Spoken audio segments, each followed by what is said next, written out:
Welcome to Civilization Jihad Awareness. Hello, Paul. Thank you for having me. Your article for Jihad Watch was UK from Appeasement to Collusion, Part 1, the Church of England.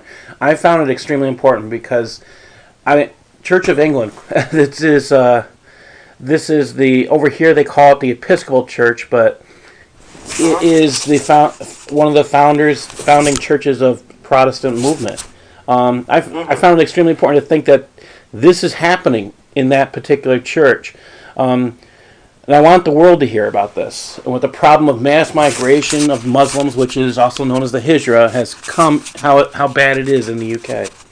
So your article talks about a massive push to transform the UK after World War II. You mentioned that it never had a democratic mandate. What do you mean by that? Well, large-scale immigration to the UK began after the 1945 Labour government, so that's the left-wing party in Britain, passed what's called the Nationalities Act in 1948. And this gave Commonwealth subjects, so that's people from the ex-empire, the status of British subjects, and it granted them residency in the UK, although the policy was later, it was modified in the 1960s.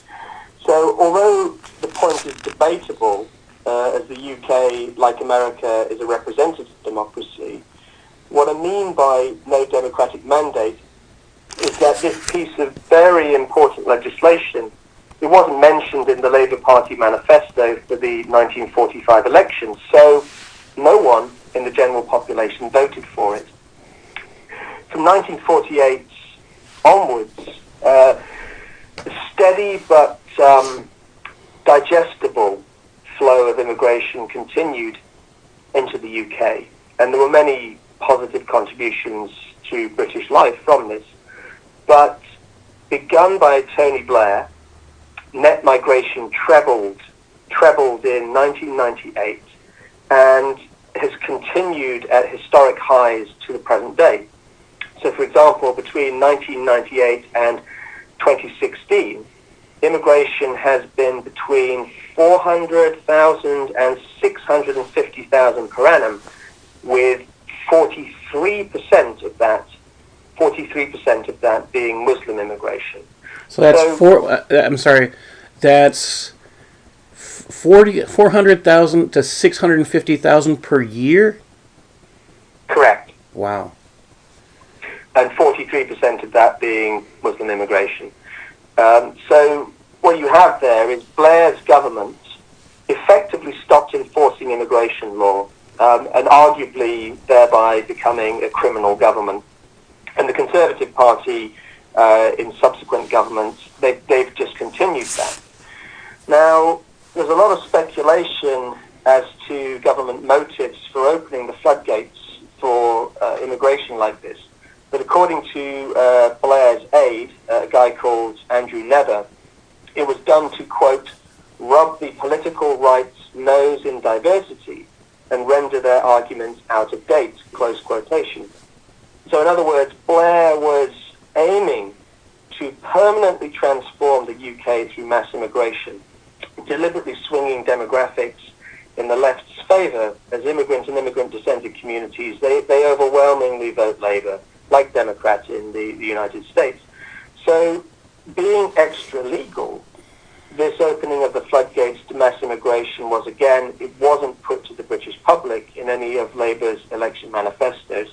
So this tremendous transformation of British culture has happened without anyone really being asked. It's interesting how we're in different countries, we're on different continents, and we're having the same issues with leftists, which are basically communists, and how they're trying to destroy our country's governments by mass migration. I'm amazed. So what's been the impact on the UK of this mass migration? Well, okay, so I think a lot of people would agree in Britain that there were many positives to the pre-Blair era immigration. You know, you're talking about a sort of digestible level of diversity, as it were. But since the Blair era, really the immigration has been, it's been of too great an intensity for British society to comfortably digest. Now even a guy called Trevor Phillips now admits this, and he was Blair's Equality and Human Rights Commissioner. So he was someone who was at the centre of the Labour Party's project to diversify Britain, and even he has admitted now it's gone horribly wrong. Now, on a macro scale, as you say, like in America, the British and European political and business elites, it's evident that they've developed a taste for mass immigration, an addiction even. This is true across most of the political spectrum.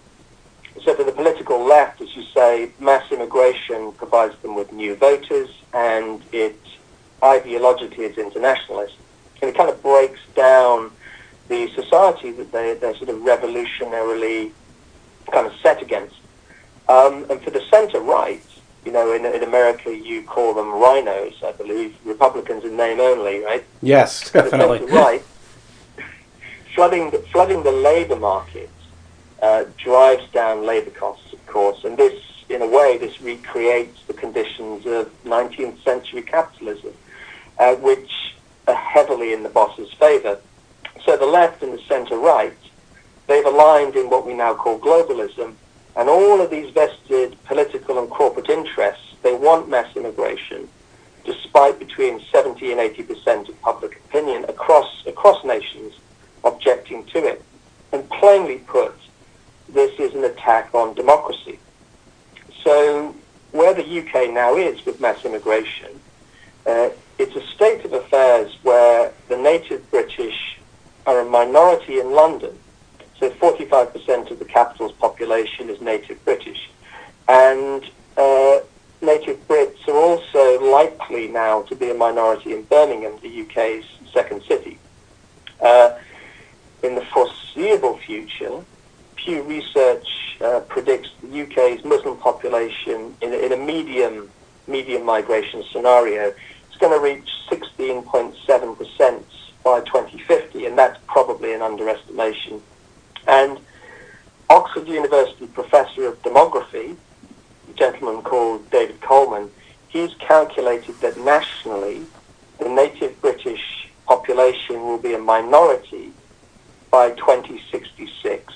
So what you've got from this wave of mass immigration beginning after the war and then accelerating in the 1990s under Tony Blair, it's permanently transformed the UK, and what we now have is a kind of new cultural order emerging. It's a phenomenal transformation. Wow. I'm just kind of... I don't understand how a country can purposely move itself so much. These statistics are just mind-numbing. I think it's the vested interests. It's the vested interests in the country which have punted it in that direction, and I believe you have similar patterns in the United States. Not this drastic yet. Thank God for that. You give astounding statistics of an increase of Muslims through mass migration in the UK between 2001 and 2011. 75%. How are they integrating, if at all, into English society? Okay, lots of things going on here. The increase is due to a combination of high birth rates and mass immigration. So you have, I don't know, for example, your typical middle-class British couple, they'll be having, one or two children at some point in their 30s. So that compares to an immigrant Muslim family. They will have, maybe up to 5 children by the time they're 30. So it's a quick birth rate. And things change quickly demographically. People don't really realize that. They think it changes slowly, but it actually changes within the space of a couple of lifetimes. And really, because of this combination of birth rates and mass immigration, the Muslim population, it now constitutes around 6% of Britain's total population, 12% of London's population. And the 75% increased statistic, this is widely recognised, but I drew it from the Muslim Council of Britain's website, the MCB they're called. Now they're the supposedly moderate premier advocacy group for British Muslims. The MCB, it was set up by Pakistani Islamists from a group called Jamaat-e-Islami. So essentially they're Muslim Brotherhood. Yes, they are the Muslim Brotherhood. That's exactly right. Okay, so I would say, one has to be a little bit careful about using the word they, when we say how are they integrating. Because, many British Muslims, they're well integrated and they find the rise of extremism in their communities alarming. There's a kind of, almost like the silent moderate phenomenon. And this is particularly the case, I think, with the older generation of Muslim immigrants, many of whom they came to the UK to participate in the British way of life. Now, the younger generation, however, they do seem to be more at risk of falling prey to extremism. And this is for a couple of reasons. There are the second and third generation identity issues, which go with not entirely belonging to the old country nor to the new country. So extremist ideology can move in on this insecurity and provide a ready-made sense of belonging and purpose, like a kind of a sort of a family. And that alienation is added to by many of the more recent Muslim immigrants coming from highly Shariaized countries like Pakistan. So Pakistan in the last 20, 30 years, it's Islamized, whereas the first generation of Muslim immigrants from Pakistan, they came from the kind of like the afterglow of the British Empire. So they had a dose of British culture in them before they arrived here. And that's not the case with the recent arrivals. And of course, really, as I'm sure your listeners know, and the great background problem globally is the rise of this purist, extremist Islam, which is funded by vast amounts of money from the Gulf states, from these petrodollars. And we have a lot of problems with that here, with the Saudis funding a whole bunch of areas and Qatar funding things, especially that have to do with education. Can you outline some of the specifics on this lack of integration? Okay, sure. The context in Britain that the second and third generation and the recent arrival Muslims find themselves in is one where between half and two-thirds of British mosques could reasonably be called extremist. You've got figures like 45% of British mosques are Pakistani Deobandi sect. Now, that's the same sect of Islam followed by the Taliban. And I'll just say that again, just strap yourself in, but just under half of mosques in the UK are the same sect as the Taliban, Wow. which is extraordinary. You add to that all of the major Muslim advocacy groups, they are extremist run or linked.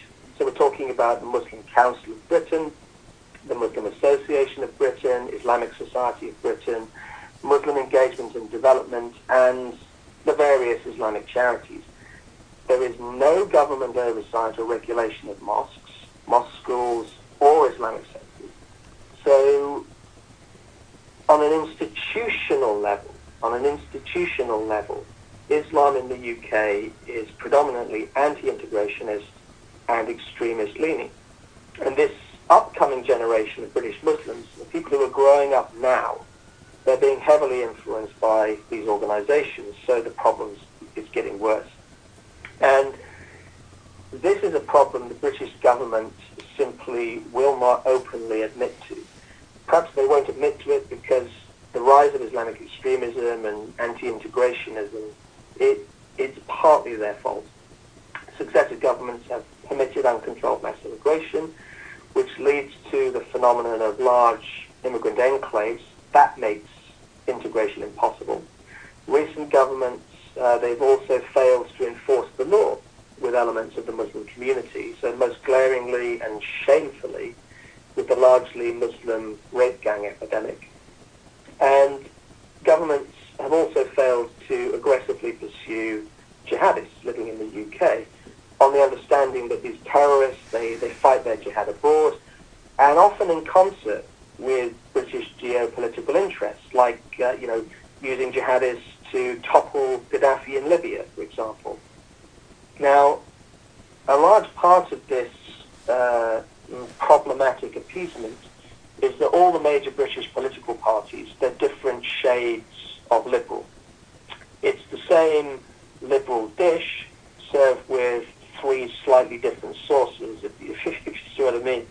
So in many ways, this liberalism, it's the root problem, because the tendency of this liberalism is to tolerate and adapt, come what may, and this creates the circumstances for Islamic extremism to thrive. So liberal tolerance, it simply does not require integration of Britain's Muslims. So why should they? Why should they integrate? Wow. How is the UK adapting to this influx, this push of Muslims versus the Muslims adapting to their new homeland? Okay, so the UK adapting to Islam versus Islam adapting to Britain. Okay, right. There, as I just said, there is a tendency for the UK government not to require integration, not really to push it. However, the UK is doing an awful lot of adaptation to Islam. And there are numerous examples of this. They're pretty alarming. So this adaptation, really, this sort of toleration, this is what's driving really the Islamization of Britain. So let's think of a few examples. Female genital mutilation, so this is largely but not exclusively a Muslim practice. This is rife, and it's seen 0 prosecutions since it was made illegal in Britain in 1985. There's thousands of cases of female genital mutilation every year in Britain, as many as one a day, and there have been no prosecutions since it was made illegal in 1985. Staggering. So you also have halal slaughtered meat has been bulk bought by British schools and fed unsuspecting to non-Muslim children. Jihadis returning to the UK after fighting in Syria and Iraq, they've been allowed back into the country, and many of them roam free without security service monitoring. Most importantly, though, and this is the subject of a series of articles I'm writing for Jihad Watch, all branches of the British state are being influenced by or infiltrated by extremist Muslim advocacy groups. Again, the root of the problem is the appeasing liberalism which dominates Britain's culture. And the argument I'm making is that that appeasement, it's mutating into collusion. Without wishing to be alarmist, due to the UK's radically altering demographics and the growing power of a Muslim voting bloc, politicians in Britain, they're increasingly going along with the demands of Islamic activists, and the wider British population faces losing control of its political fate in the not-too-distant future. We're seeing the Labour Party directly collude with the extremist Muslim organisation, for example, Muslim Engagement and Development. The Conservative Party is kind of ineffectively playing catch-up. for example, by appointing a well-integrated Pakistani heritage Muslim Home Secretary, Sajid Javid, who in many ways he seems a good thing. But they're chasing something. They're chasing this rising voting bloc. Now, in the medium to long term, the UK, by doing this, is arguably adapting itself out of existence as a cultural entity with this appeasement. It's a growing problem, and it's going to come home to roost at some point, I think. Wow. Well, one of the things I noticed under President Obama's reign here, rule here in the United States, was a change in the immigration policy, and where we had a requirement you had to assimilate into society, and you're using terms like integrate and adapt, which is what the U.S. immigration policy changed to. Can you give examples to the listeners of how that is happening in Europe? It's not being pushed that hard. I mean, recently in Britain there was a government drive to promote what's called fundamental British values, which were fundamentally liberal values, and central to this was values like toleration and diversity, which of course they are sort of, shall we say, they're adaptive, they're accommodating and accepting, and there doesn't really seem to be all that much assertion. You know, you can't get much less assertive than not prosecuting for female genital mutilation. So, you know, there you have a tangible instance of the almost complete lack of requirement to integrate. So it's a very reasonable perception that Europe is kind of bending over backwards and not asserting anything of traditional European values or even traditional liberal values.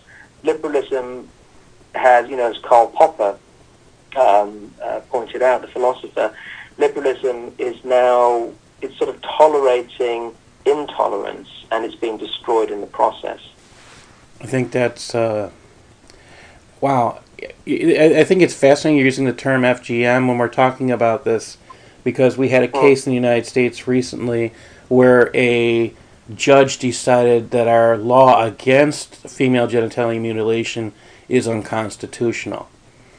And it's also interesting, that ties together with the Pakistani church, Pakistani mosques, because the persons who were doing this, persons who got caught, were the Pakistani sect that you're talking about. And I find that kind of blends together also. But I probably should go on and ask the next question. I was amazed that no one in the UK government seems to be able to find a reason to shut the Muslim Council of Britain's doors. When I read your reference to 2009, after former MCB Secretary General Daud Abdullah signed the Istanbul Declaration, which calls for violence against UK armed forces. Would you please tell us about the Istanbul Declaration? Okay, the Istanbul Declaration, it was a 2009 response by Muslim scholars and activists to the Israeli operation in Gaza at the time, Operation Cast-Lead. British forces, naval forces, as allies of Israel, participated in the sea blockade of Gaza, so stopping things going in and out of Gaza via a sea route. This declaration said that there was, quote, an obligation of the Islamic nation, the Ummah, to regard the sending of foreign warships into Muslim waters as a declaration of war, a new occupation, sinful aggression, and a clear violation of the sovereignty of the Muslim nation, the Ummah. This must be rejected and fought by all means and ways, end quotation. That's pretty clear. So, as a result of this threat of violence, Gordon Brown's government officially severed ties with the Muslim Council of Britain, but the ties unofficially continued, and Theresa May has now renewed and strengthened these ties. We can see from this failed attempt by the British government to assert itself and the impulse to appease winning through that a large, growing, politicised UK Muslim population is going to be influencing British foreign policy decisions in the years ahead. And sadly, the UK throwing Israel under the bus is something we're going to see a lot more of. Wow. Anytime I see a country that goes against Israel, I see its demise. But, why has the UK government welcomed back these obvious extremists? I mean, this is... I'm amazed that you're hearing about all the jihadis returning. Why are they welcoming them back? Well, I mean, that's just the returning jihadis is a slightly separate issue to the Muslim Council of Britain. Okay. The Muslim Council of Britain has... Oh, sorry. I mean welcoming back these extremists. Why would they welcome back the Muslim Brotherhood Council into their... I see it happen. It happened here under Obama, but you had a definite declaration of war against the UK, which is kind of worse than we have. We have the explanatory memorandum, which basically is a declaration of war, but for some reason our representatives can't see it. Since the Istanbul Declaration, the Muslim Council of Britain, they've toned down their rhetoric. They have presented themselves as moderate, and that's been part of its kind of worming its way back into government circles. So they speak out against terrorism, but of course they consider the terrorism of Hamas as a legitimate resistance struggle. Now, that change of tone, using, for instance, the moderate kind of mood music of interfaith dialogue and so on, that's sweet music to the ears of the British government. And the British government sees the Muslim Council as vital to have on board in its attempt to influence the Muslim community and to tamp down the potential for terrorism. So roughly speaking, the British government approach, it may well be something along the lines of, let the cultural jihadists get what they want, so the violent jihadists won't have a reason to attack us. As in the instance of refusing to grant the Pakistani Christian Asia Bibi asylum. That was done because the public order implications of her coming to Britain would have been significant. A large number of politicized British Muslims would have been out on the streets, and the government really doesn't want that. So they didn't grant her asylum, which was morally utterly reprehensible. But this is the situation that the British government faces.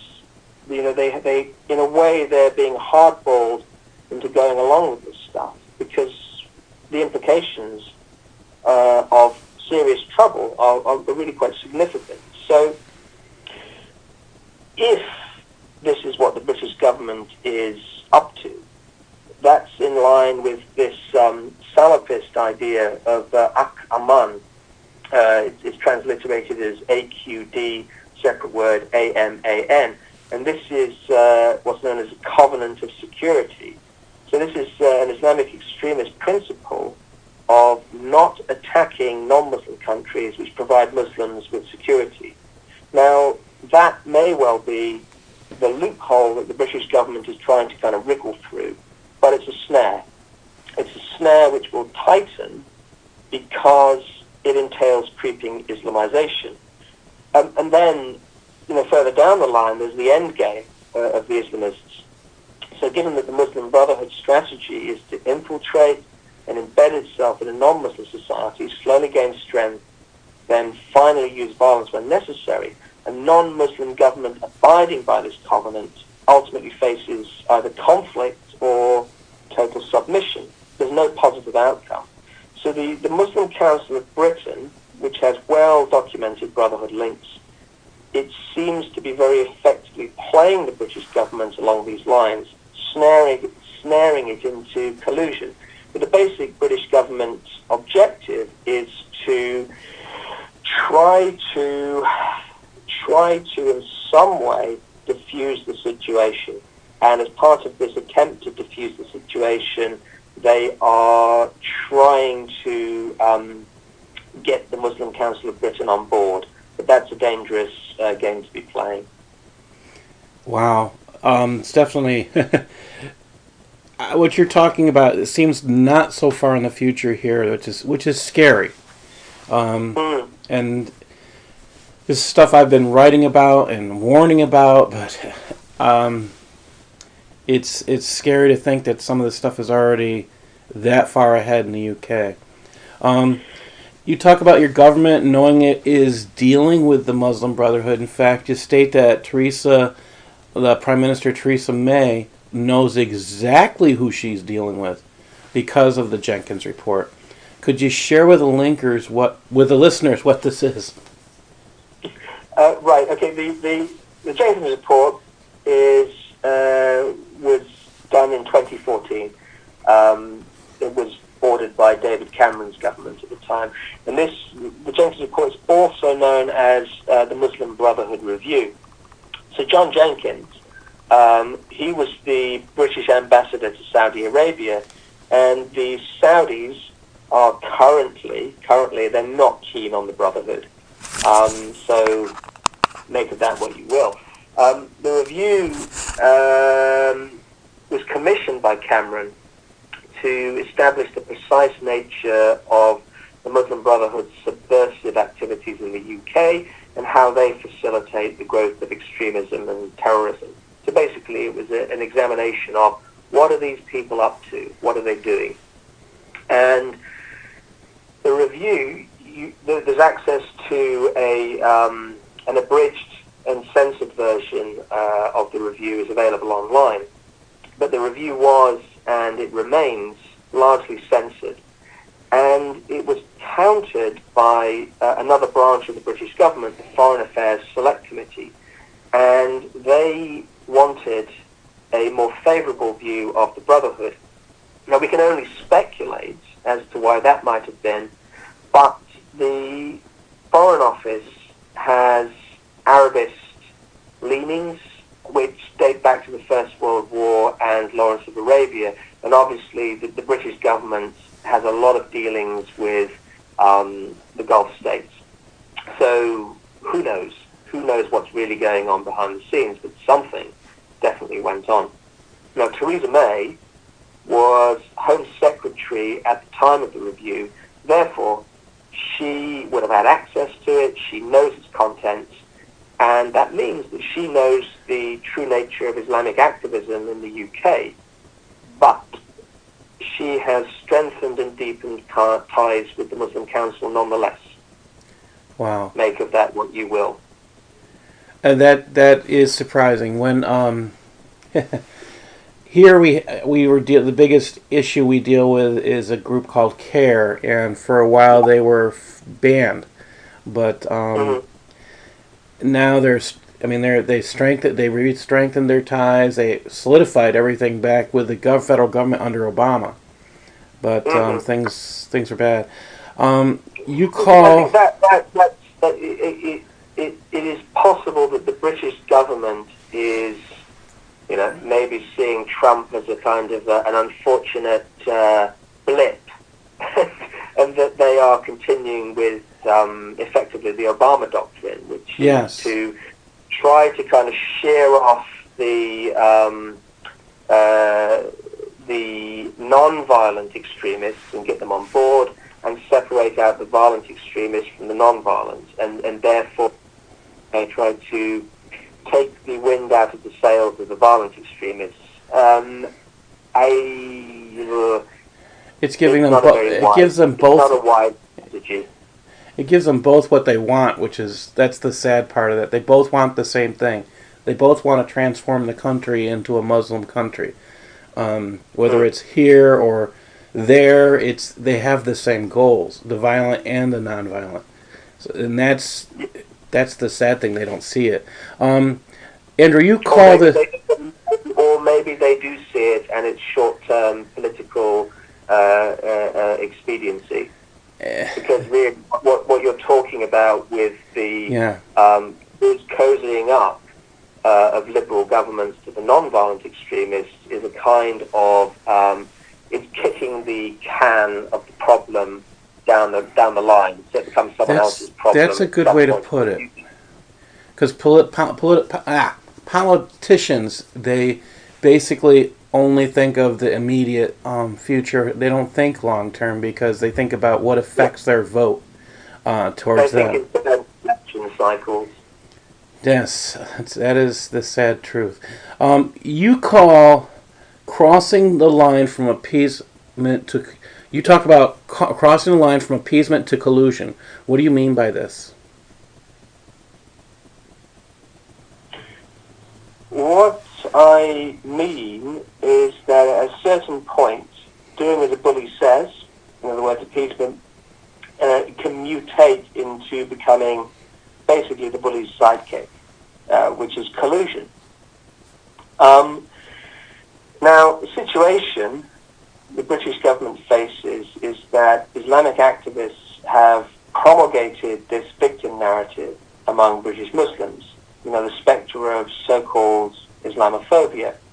And this victim narrative, it has the threat of violence coded into it, because if Muslims are the victims of discrimination and persecution, then if pushed, they will be justified in using violence to counter their supposed oppression. So something is being set up there to be activated as and when needed. Now, it's not easy, especially for the overly tolerant Western liberal, to make a stand against a bully who's pretending to be a victim. So the easy path is to give the Islamic activists what they want, and that appeasement diffuses a very uncomfortable confrontation in which the British government, or any government for that matter, would undoubtedly be cast as the persecutor of Muslims, and the mainstream media would pile in on that. Now, that short-term pseudo-solution of appeasement, it of course sets up bigger long-term problems. And one long-term problem is that if unchecked, appeasement becomes collusion. Doing as the bully says to appease is a hair's breadth away from being on the bully's side, being their sidekick. That's a bit abstract, so to give you a tangible example, the entire Western European political and media elite is currently crossing that line. And the Charlie Hebdo massacre was perhaps the point at which that began. After that attack, the global liberal media collectively caved in to the Islamic injunction not to depict Muhammad. Now, of course, they dressed up this cowardice as tolerance. And that was appeasement due to the threat of violence. But not depicting Muhammad is not simply appeasement, it's simultaneously Sharia compliant. So the global liberal media was checkmated into colluding with the Islamization of the West. And politicians are falling into this same trap.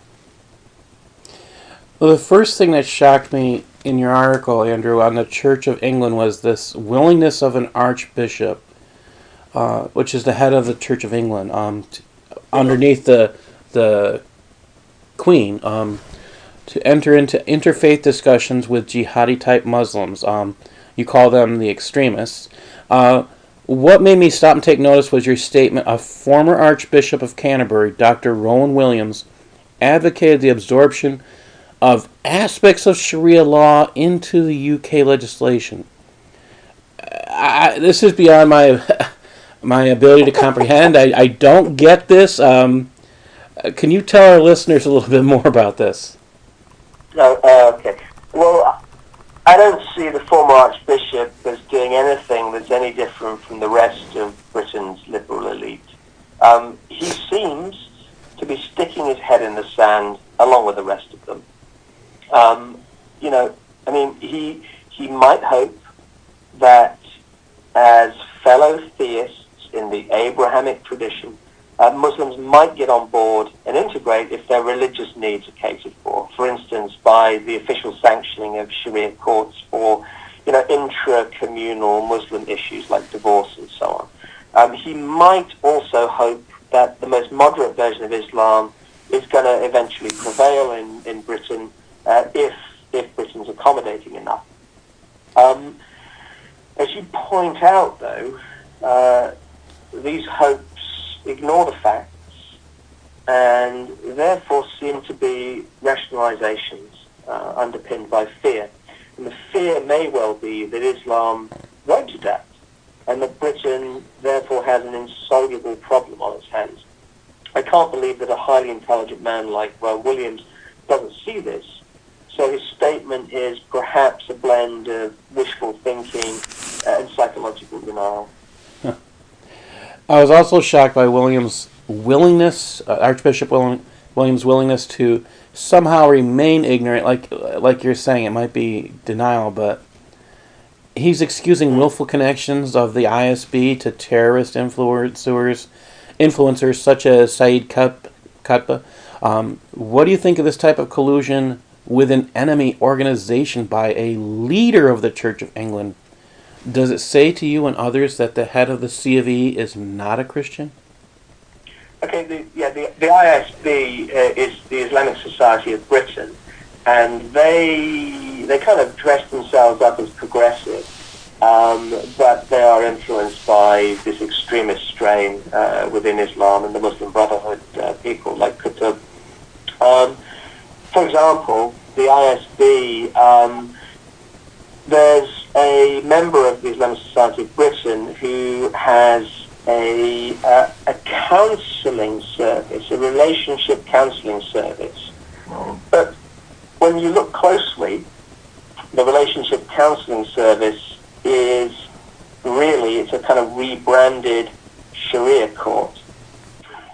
That's the game that they're playing. Now, I don't see it as my place to comment on the quality of an individual's Christian faith. However, I can see that Christian teachings could be mistakenly used, misapplied, to justify appeasement, turning the other cheek and so on. To reiterate, though, I see Archbishop Williams and Welby and almost the entire British political and media elite as being gripped by a combination of fear, denial, and this liberal groupthink. This generation of liberals has taken the UK in a very dangerous direction, and they now appear to be paddling hard to pretend the dangers aren't there. Now, due to this downward pressure coming from the elite, Islam is the great unmentionable in the UK, and perhaps for good reason, because calling out the lies that are being spun, this might set in motion something catastrophic, public order problems. It's no understatement to suggest that the possibility of serious civil unrest is at the forefront of the government's considerations. They're trying to avoid that, I think, at all costs, really. Can you elaborate on that? Okay, just imagine, this is a hypothetical scenario now, imagine if the UK government and the media, one day, they suddenly stop lying about the extent of Islamic extremism in the UK. They begin telling the truth about the Muslim Council of Britain, the other advocacy groups, and what is taught in a huge number of Britain's mosques. I mean, really go to town on that, and then make moves to counter it. Okay, so this is our hypothetical scenario. All of a sudden that happens. Now, even if the government took a gradual salami slice or toothpaste tube approach, slowly cutting away or squeezing out the extremists. The government would set up for themselves the following. They would have to arrest and probably intern without trial, so you're talking human rights legislation there, thousands of jihadis. So in the UK there are 3,000 or so jihadis on the immediate terror watch list. 3,000 on the immediate terror watch list. Them being arrested, the government would then have a situation where the further 20 to 30,000 potential jihadis in the UK, which the security services are aware, there's 20 to 30,000 persons of interest out there, potential jihadis. These people, with a crackdown being activated, would be radicalized by that. They would kind of start to move into action, as it were. You add to that mix a combat-hardened core of a few hundred ISIS and Nusra Front fighters who've returned undetected from Syria and Iraq.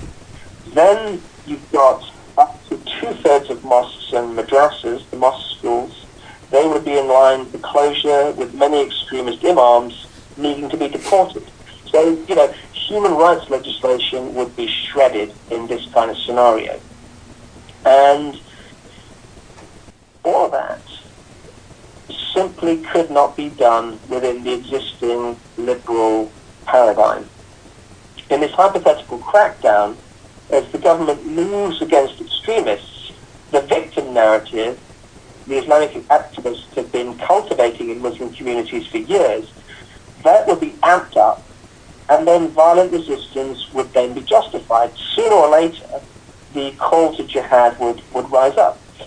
Now, the doomsday scenario would then be that foreign fighters travel to the UK to, quote-unquote, defend its 6 million Muslims, just as with every other conflict involving Muslims since the Afghan war against the Soviets in the 80s. Internationally, all Muslim nations would object to this quote-unquote persecution. In the Gulf states, so Saudi Arabia and Qatar, they would use the enormous economic and media leverage they have on the UK to force submission. So the British government is in a tight spot, and it would find out just how tight a spot it's in if it tried to push back against the Islamic extremism. It's so deep-rooted now. There are so many potential jihadists in the country, 20 to 30,000, that the government, if they try and do something about it, they would find themselves in a very, very difficult situation. Wow. That is, as we say here in America, putting yourself between a rock and a hard place. Oh, wow. It's still putting off to tomorrow what we have to deal with today. But we're gonna, that's a tough situation. Going on, what do you think the implications are for the UK when the Church of England is an advocate for the enemies of the UK? They even go so far as to hide the enemy's status, according to your article. Does the UK have a chance to survive if this continues?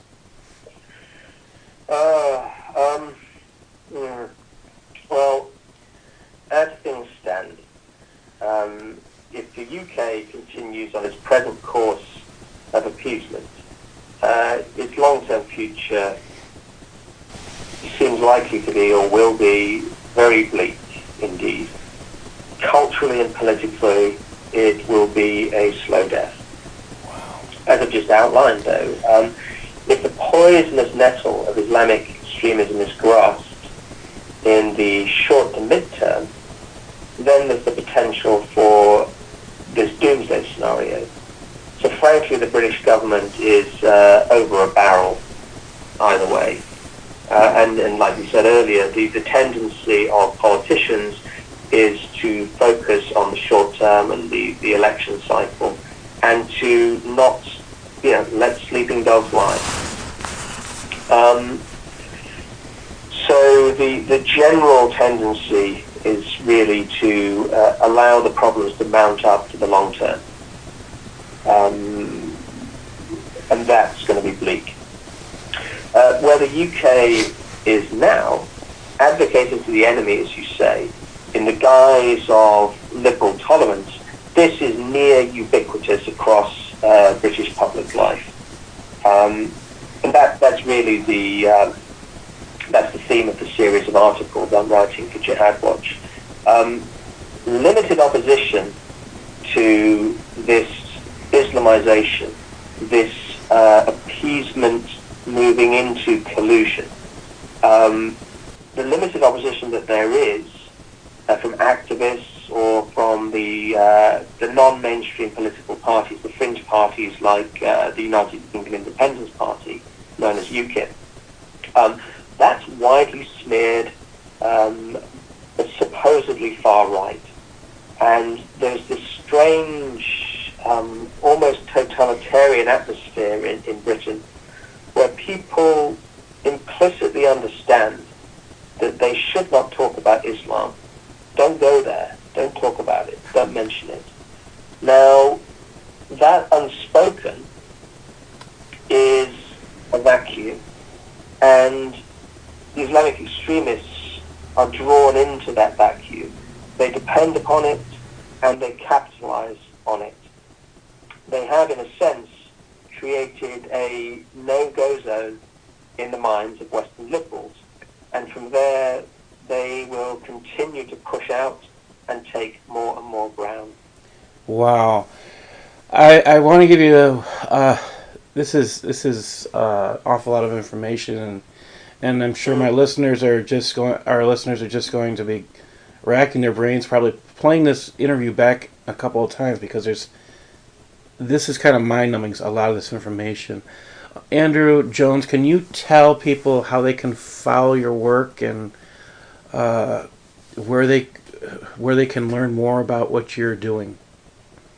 I've published with the Gatestone Institute, and I've published with Jihad Watch, and I have written for American Thinker as well. So, I mean, just a Google search, Jones, Gatestone Institute, my articles will appear there. There's quite a focus on Britain, but as we've discussed, a lot of these issues,